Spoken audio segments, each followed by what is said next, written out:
Vient le temps maintenant des questions. Je me permettrai peut-être d'en poser une, de poser la première, et puis après la parole sera évidemment à la salle. De ce que je retiens et en filigrane des trois interventions, c'est finalement que on serait peut-être dans une attente ou une demande de changer un petit peu l'approche par rapport à l'addictologie, de passer d'une approche qui est centrée sur le risque à plutôt une approche, ou en complément plutôt à une approche qui serait centrée sur le développement de compétences sociales. Et dans ces compétences sociales, dans tout ce que vous avez pu citer, évoquer, j'en ai retenu deux. La première compétence sociale, et c'est un petit peu paradoxal, ça serait justement d'avoir un regard critique vis-à-vis de cette société qui nous éduque. C'est-à-dire qu'il faudrait peut-être qu'une éducation à la santé, c'est aussi une éducation à la société. Et donc ça nous met un peu dans un rapport schizophrène, parce que cette société, c'est celle qui cherche à nous aider, mais c'est aussi celle qui nous menace, de ce que j'ai entendu. Et l'autre compétence sociale, ça serait une compétence en fait assez relationnelle. Vous avez évoqué le désarrimage social, comment les cadres sociaux s'estompent, mais aussi la nécessité de réapprendre l'autre, d'avoir une reconnaissance mutuelle, ou par les démarches communautaires en santé de reconstruire un lien social. Donc, ma question, ça serait, est-ce que l'éducation à la santé ou éduquer pour la santé, c'est pas d'abord réapprendre à faire société, en fait? Et alors à ce moment-là, comment faire? Comment redevenir société pour permettre? Comment recréer un lien entre tout le monde? Comment réapprendre une confiance peut-être à l'autre? Accepter que chacun ait sa propre rationalité, se comprendre les uns les autres. Et est-ce que à ce moment-là, c'est d'autant plus, n'est-ce pas un défi d'autant plus difficile vis-à-vis voilà, des attentes que l'on pourrait avoir dans le cadre de la dictologie. Est-ce que c'est... Je vais donner des réponses courtes, plus des points de réaction que des réponses qu'on n'a pas le temps, et chacune de vos questions, de vos remarques mériterait d'être développée, puis on verra. La première, évidemment, alors je vais faire un peu de pub, ça m'arrive rarement, mais on vient de sortir un bouquin, Aide-mémoire d'addictologie, où c'est la 3e édition, et finalement, dans cette 3e édition, on disait que une des pistes de la thérapie, c'est effectivement le lien social. C'est de reprendre cette vieille histoire et de redire une des pistes du travail thérapeutique, c'est le lien social. En acceptant de dire que ce n'est pas que ça. C'est-à-dire que quand on dit une des pistes, ça ne doit pas être une formule, ça doit vraiment être entendu comme c'est un élément, mais ce n'est pas. Après, la deuxième chose, c'est, on a été vite, je ne sais pas si on l'a dit, il y a un truc qui ne change pas depuis 20 ans dans les addictions dans nos sociétés, c'est le moment où elles naissent. Le moment où elles naissent, c'est l'entrée dans la vie adulte. C'est la fin de l'adolescence, le début de l'âge adulte. Donc oui, ça nous dit quelque chose, qu'un des éléments de construction de la réponse, c'est ce moment où je quitte la micro-société qui est ma famille pour rentrer dans la plus grande société. Et le 3e point, c'est que bien qu'étant un grand amateur de Stefan Zweig et de littérature, je n'ai pas de nostalgie pour le monde d'avant, et je ne crois pas qu'on puisse élever nos enfants en ayant la nostalgie du monde d'avant, quel qu'il soit du XVIIe, du XVIe, du Moyen-Âge ou de ma jeunesse à moi. Donc, le 3e élément de réponse, c'est de dire il y a des choses merveilleuses dans notre société actuelle, il y a des choses excessivement complexes et dangereuses, et peut-être le 3e élément, c'est de réfléchir à rénover notre éducation pour qu'elle réponde à ce monde-là et non pas à des nostalgies ou à des souvenirs de quelque chose d'idéal et qui, pour le coup, ne sera plus là et sera dangereux comme ce type d'idéal déconnecté. Voilà. Donc, c'est pour ça que je donnais l'exemple des écrans, parce qu'un des enjeux des écrans, pour moi, n'est pas de créer la nosographie ou la catégorie d'une addiction aux écrans, mais de réfléchir à comment organiser la meilleure rencontre entre nos enfants et des objets qui, à l'évidence, les accompagneront.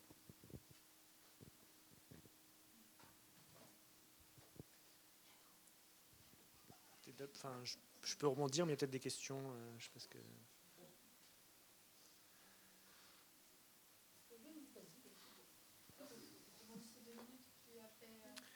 Sur quoi je vais bien pouvoir rebondir? Oui. Oui, il y a beaucoup de choix. Non, du coup, moi, ce qui m'intéresse là, c'est cette question. Enfin, c'était intéressant votre manière de le dire là. Est-ce que la société nous protège dans cette affaire autour des addictions, ou est-ce qu'elle nous met en danger? C'est une vraie question. Enfin, je pense on peut la poser sous cet angle-là. La société, enfin, évidemment, on peut trouver quelques arguments pour dire qu'elle nous protège, qu'elle cherche à nous protéger, à réduire l'impact des consommations, l'impact problématique des consommations sur les individus. Mais on peut aussi penser que la manière dont les politiques publiques en matière de drogue sont mises en place aujourd'hui nous mettent en risque et mettent beaucoup de nos jeunes, notamment, en risque. Il y avait une jolie formule, il y a une jolie formule dans le champ de la réduction des risques qui dit la première réduction des risques, c'est les bonnes politiques publiques. Voilà, donc je peux rester là-dessus. La meilleure réduction des risques, c'est les bonnes politiques publiques en matière de drogue et de consommation. En sous-titre, la prohibition nous met dans une situation de vulnérabilité.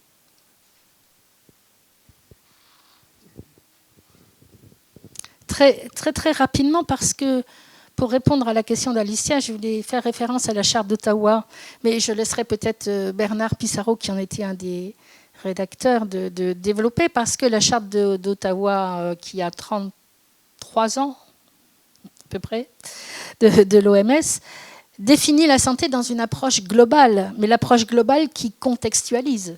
C'est-à-dire qu'on ne peut pas parler de santé en dehors de ce qui fait société.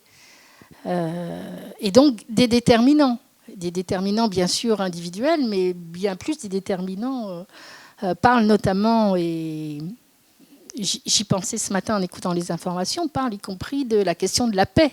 Évidemment qu'on ne pose pas la question de la santé, mais des addictions et de tout ce que ça veut dire dans un monde en paix ou dans une situation de conflit permanent. Voilà, donc évidemment qu'on a envie de répondre oui à cette question, mais parce qu'on est trop souvent dans une approche très restrictive de la santé et on ne la resitue pas dans ce contexte global. Je me posais plusieurs questions en vous écoutant. Les seringues m'interpellent, si vous voulez. Il y a des choses qui sont mesurables. C'est la mortalité due ou liée directement à la prise de certaines substances, et certains pays se sont suffisamment bien débrouillés pour avoir relativement peu de contamination par seringue. La France a été relativement lente sur le sujet, mais je crois que c'est quand même un point important. Il y a des morts évitables. Il y a des mesures relativement simples qui peuvent être prises. Ensuite, ça c'est le premier point. Donc ça, il y a des indicateurs qui sont les morts et qu'on peut éviter. Il y a moyen d'éviter un certain nombre d'overdoses. On le sait. Ça, on est dans le curatif. Je suis d'accord, on ne prévient pas.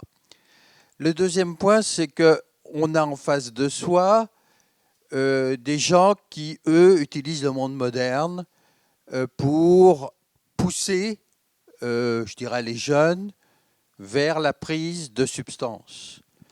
Autant les méthodes éducatives de l'éducation nationale me semblent relativement archaïques, autant le grand lobbying moderne me semble extrêmement actif, très adroit, et je dirais les multinationales de la drogue qui pèsent des milliards deviennent capables d'utiliser tous les outils de la modernité, que ce soit Internet, la livraison au domicile, etc. On est très loin de tout ça dans la lutte contre les addictions, je dirais, les plus dangereuses. Ensuite, je n'ai pas bien compris la position. On a évoqué de façon très courte l'histoire du démarrage de la voiture bon. Là, personnellement, je me dis, je prends ma voiture ce soir, je vais rencontrer quelqu'un qui a pris de l'alcool. Bon, ok, j'admets, il a pris de l'alcool. Ça se discute, ça a des avantages, ça a des inconvénients, il s'est senti mieux, mais il a pris l'alcool. Par contre, ce que je n'aime pas, c'est qu'il me rentre dedans. Ça, c'est un point simple. J'aimerais comprendre pourquoi en France, il n'y a même pas un garage par département où on puisse mettre un système d'antidémarrage du véhicule. Alors, vous allez me dire que c'est très coercitif, ça le gêne dans la prise de son véhicule. Bon, mais là, je pense que c'est de la protection collective minimale. Et j'aimerais comprendre pourquoi ça ne sort pas. Voilà, je vous laisse sur ces 2-3 réflexions. Je vais essayer de me rappeler des 3 questions. La première, sur les seringues, vous avez tout dit. 72, le décret qui interdit, qui suit la loi de 70. Il faut les débats avec Madame Barzac pour arriver il faut se rappeler, des contorsions dont elle aura humainement payé beaucoup le prix, réintroduire la vente libre des seringues, et on se rend compte dans les 6 mois qui suivent, de façon très chiffrée, que on ne s'injecte pas plus, mais qu'on s'injecte avec moins de danger. D'où l'idée qui est que la réduction des risques, c'est oser accompagner l'usage. Et accompagner l'usage n'est pas la même chose que faciliter l'usage. C'est le deuxième point. On est dans une société qui pousse à l'usage, qui pousse à la surusage, et qui, dans certains de ces discours, pas dans l'ensemble, encore une fois, je n'annule pas mais dans un certain de ces discours, dit quand tu as un problème, prends une substance ou prends un objet. Voilà. Et ce discours est parfois complexe en termes d'éducation parce qu'on pourrait souhaiter que l'objet vienne dans un temps second, une fois qu'un certain nombre de compétences ou d'éléments de formation de la personne ont été développés. Et quand on est éducateur, quand on retrouve la logique de l'éducateur, on va non pas dire « passe-toi de l'objet », mais on va faire que l'objet vienne dans une continuité d'apprentissage. Et c'est là-dessus qu'on a un peu de mal entre ceux qui ont besoin de vendre leur objet le plus vite et ceux qui ont besoin de construire des sujets, des citoyens, des habitants. Et là, il faudrait qu'on ait moyen de peser plus dans le débat politique, non pas pour dire nous voulons interdire les objets, mais nous voulons continuer à former des personnes aptes à utiliser l'objet. On serait dans un débat philosophique un peu.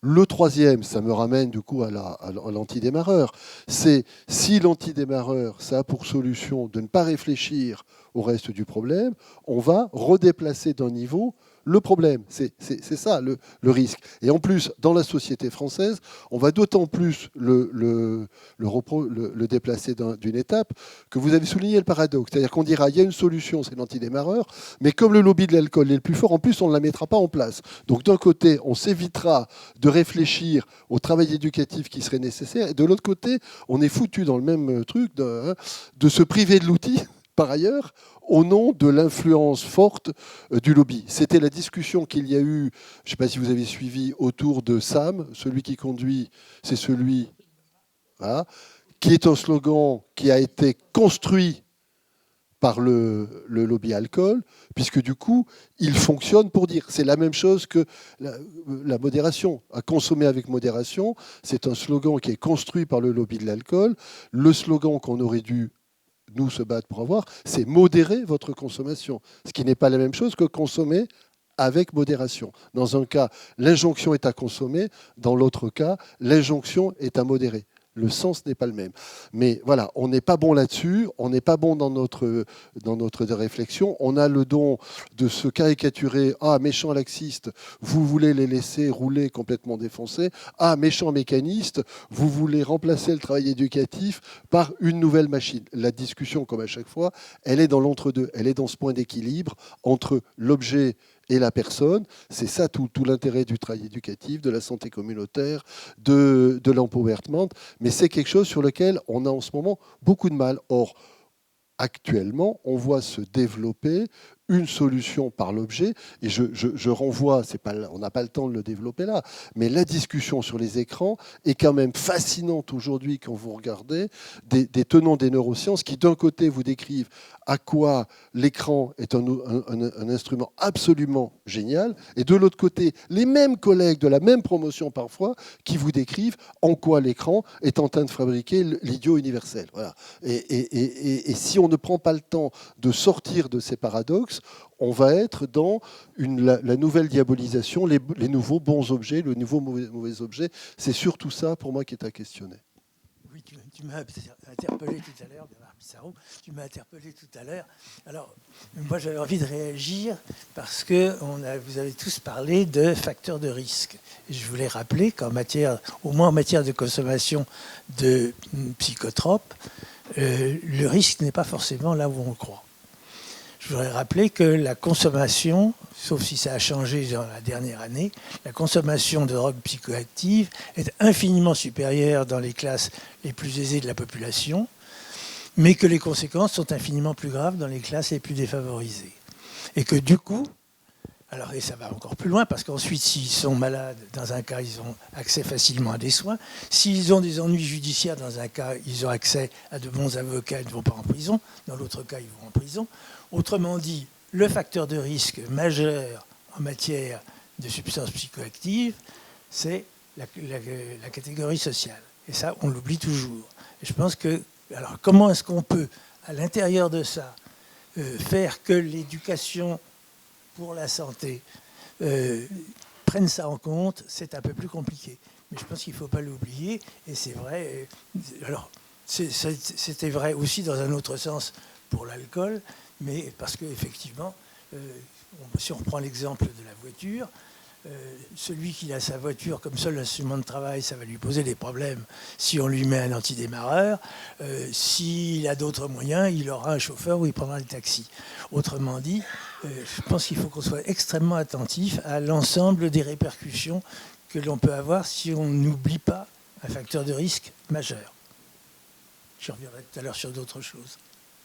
Je vais faire deux remarques. Une volontairement provocatrice.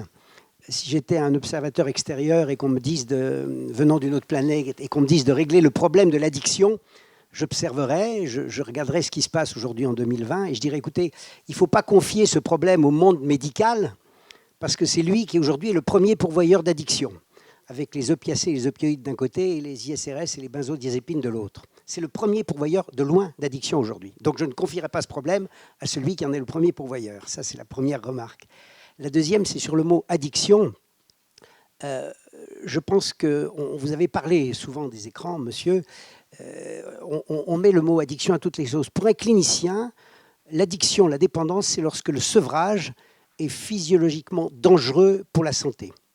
Donc l'addiction au sexe, aux écrans ou ce que vous voulez n'est pas physiologique. Le sevrage n'est pas dangereux pour la santé. Ce qui est une addiction, c'est quand le sevrage est dangereux, donc les psychotropes notamment, la morphine bien sûr. Voilà, donc c'était ces deux remarques que je voulais faire et je vous laisse répondre sur ce point. Je laisserai mon voisin répondre sur la médecine. Moi, là-dessus, je n'ai rien à dire de ma position extérieure. J'en ai dit quelques mots.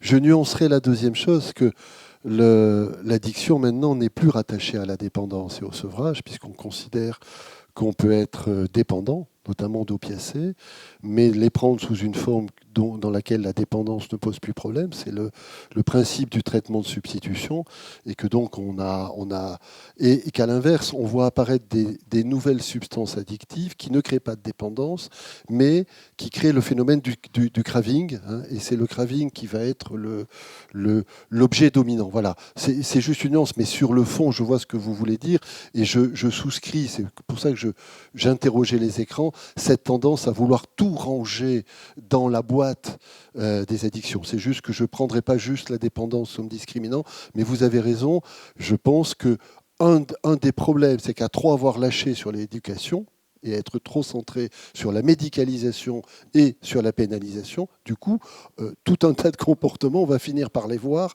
comme étant des problématiques addictives, ce qu'ils ne sont pas automatiquement. Voilà, ça je le nuancerai bien volontiers, mais je te laisse te débattre avec la question sur ne confions pas les addictions à la médecine. Oui, vous aurez remarqué que je suis le seul médecin de la table ronde et puis que je ne suis pas le médecin le plus revendicateur quant à son pouvoir médical. Donc, c'est-à-dire l'équilibre de la table ronde est d'ailleurs à ce titre-là bien choisi.